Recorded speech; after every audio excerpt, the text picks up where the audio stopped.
साल पहले मेरे पास एक फ़ोन आया। मैं मंच पर तो बोल लेता हूँ, वैसे निजी जीवन में बहुत ही संकोची व्यक्ति हूँ, बहुत ही अंतर्मुखी हूँ और मुझे कोई खींच के बाहर ना लाए तो मैं एक-एक महीना अपने रूम में बैठ के पढ़ता रहता हूँ। मुझे मुझे लगता है कि एकांत में जो सुख है, वो सुख मुझे मिलता नहीं बाहर। तो मैं पार्टियों में जाने वाला व्यक्ति नहीं हूँ। किसी का जन्मदिन, किसी की शादी में मुझे बुलावा है, तो मैं तुरंत सोचता हूँ कि क्या बहाना लगाऊँ कि ना जाना पड़े मुझे। तो मैं ऐसा हूँ, दरअसल हूँ, ये मेरा स्वभाव है। और मेरी टीम को ये पता है कि जब भी कोई इन्विटेशन आए, आमंत्रण आए तो कैसे मना करना है। उनको पूरी उसकी विधि पता है मना करने की, कि किसी का अपमान भूल के भी ना हो, पूरे सम्मान के साथ, विनम्रता के साथ कैसे मना करना है, तो वो विधि हमने बना रखी है। तो 1 साल पहले एक फ़ोन आया हमारे साथी के पास और उन्होंने मुझे कहा कि गंगाराम अस्पताल के एक बहुत सीनियर डॉक्टर हैं, वो मिलना चाह रहे हैं, डॉक्टर सुरेश सिंघवी।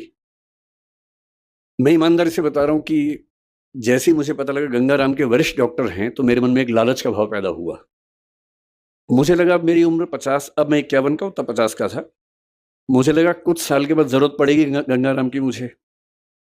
तो अगर गंगाराम में एक आध सीनियर डॉक्टर से परिचय हो जाएगा, तो ठीक ही रहेगा। जब नौबत आएगी तो सीधे एंट्री मिल जाएगी, एडमिशन सीधे मिल जाएगा। तो मैंने कहा ऐसा है तो मिल लेते हैं। तो मुझे लगा कि मैं जाके मिलूँगा, लेकिन डॉक्टर साहब इतने विनम्र हैं कि वो मिलने आए मुझसे। तो मैं स्पष्ट रूप से कह रहा हूँ, मेरे मन में एक ही लालच था कि वो आएँगे और मैं इतनी नेटवर्किंग कर लूँगा कि बुढ़ापे में दिक्कत आए तो मेरा इलाज ठीक से हो जाए। बाकी ज़रूरतें मुझे पड़ती नहीं है, एक ही ज़रूरत लगती है, कभी डॉक्टर की ज़रूरत पड़ेगी तो रास्ता निकल जाएगा। ख़ैर वो आए और जो मैंने सोचा था चीज़ उससे एकदम अलग थी। आधे घंटे की बातचीत में वो प्रसंग खत्म ही हो गया कि मेरी ज़रूरत क्या है। जब उन्होंने बताया इस पूरे कार्यक्रम के बारे में, बताया कि सरदार पटेल जिस आश्रम में सरदार बने थे, उस आश्रम में एक संगोष्ठी होने वाली है, उसमें मुरारी बापू रहने वाले हैं। और जब सारा वर्णन किया, निरंजना जी का बताया कि कैसे उनके पिता जुड़े थे पटेल जी से, वो खुद भी बचपन में जुड़ी रहीं। तो मेरे मन में लालच बहुत बढ़ गया। अब वो लालच खत्म हो गया डॉक्टर वाला, अब दूसरा लालच बढ़ गया। क्योंकि मुझे सबसे ज़्यादा सुख मिलता है ऐसे स्थानों पर जाकर जहाँ कोई महान व्यक्ति अपना समय गुज़ार के गया हो। जैसे मैं आज से कुछ साल पहले करमसद गया था जहाँ सरदार पटेल का जन्म हुआ था। उस घर में 1-2 घंटे रहा। छत से लेकर ज़मीन तक सारा एक-एक कमरा देखा वहाँ पर। साबरमती आश्रम भी गया था, दांडी भी गया था, गुजरात आया तो लोथल भी गया, सब जगह गया, बारडोली मुझसे छूट गया था। शायद नियति थी, जानबूझ के छुड़वाया होगा नियति ने।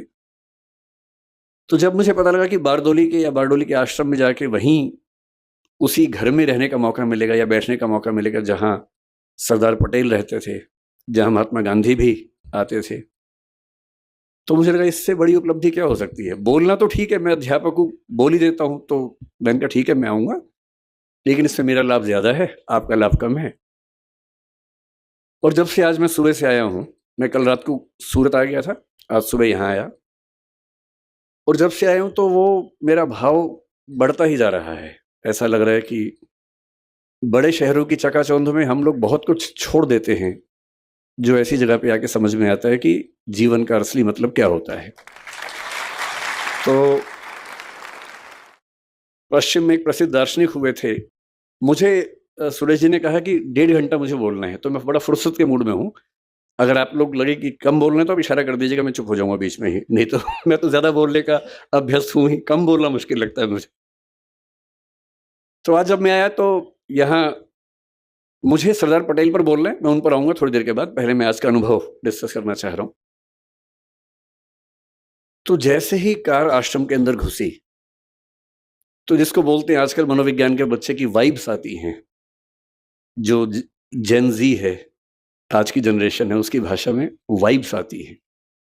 हमारी भाषा में एक वातावरण होता है हर जगह का, उस वातावरण का अपना मूल्य होता है और वातावरण ऐसे नहीं बनता, बहुत सारे अच्छे लोग जब एक साथ रहेंगे, तो वहाँ माहौल बनता है। उसको हम वातावरण कहें, वाइब्स कहें, वाइब्रेशंस कहें, जो भी कहें, वो हर किसी को समझ में आता है। तो जैसे ही मैं उस स्कूल के अंदर घुसा मुझे लगा कि ये कुछ तो अलग है। पहले मुझे लगा कि क्योंकि मैं दिल्ली से आया हूँ और दिल्ली में दीपावली के 1-2 महीने बाद तक जो मौसम रहता है, आपको पता है कि पॉल्यूशन बहुत ज़्यादा वहाँ पर होता है, साँस लेना अपने आप में एक चैलेंज होता है वहाँ पर।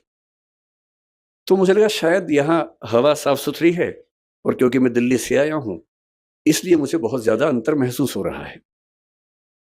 और मामला सिर्फ़ बाहर की हवा का नहीं, अंदर की हवा का भी है। और दिल्ली में जो लोग हैं, उनके बाहर के साथ-साथ अंदर की हवा भी खराब हो जाती है। एक शायर ने दिल्ली के बारे में बड़ा अच्छा लिखा है, जो मैं हर दीपावली के बाद अपने घर में सुनाता रहता हूँ सबको। चेहरे पे सारे शहर के गर्द और मलाल है। गर्द का मतलब है धूल, मिट्टी और मलाल मतलब दुःख, पीड़ा, वेदना, बेचैनी, परेशानी। तो चेहरे पे सारे शहर के गर्द और मलाल है, दुःख है और धूल मिट्टी है। कितना सुंदर कहा। चेहरे पे सारे शहर के गर्दो मलाल है, जो दिल का हाल है वही दिल्ली का हाल है। तो पूरी की पूरी दिल्ली, ये गर्द जो है, धूल मिट्टी तो दीपावली के बाद 2 महीने होती है, लेकिन जो अंदर की धूल मिट्टी है साल भर रहती है। और मैं थोड़ा पढ़ लिख गया हूँ, ज्ञान की बातें कर लेता हूँ, लेकिन धूल मिट्टी तो मेरे अंदर भी उतनी ही है जितनी बाकी लोगों में होती है। यहाँ आके एक अलग ही सुकून महसूस हुआ। उन बच्चों के चेहरे पर जो भाव थे, फिर मैंने स्कूल देखा ध्यान से। मैं इतने साल से 26 साल से काम कर रहा हूँ, भारत सरकार में काम किया। अपनी एक कंपनी चलाता हूँ जिसमें करीब 2 सवा 2 हज़ार लोग काम करते हैं मेरे साथ में। और अचानक मैंने एक ऑफिस देखा स्कूल का, जिस ऑफिस में प्रिंसिपल से लेके क्लर्क तक सब एक ही कमरे में बैठते हैं। कोई हिरार्की ही नहीं है।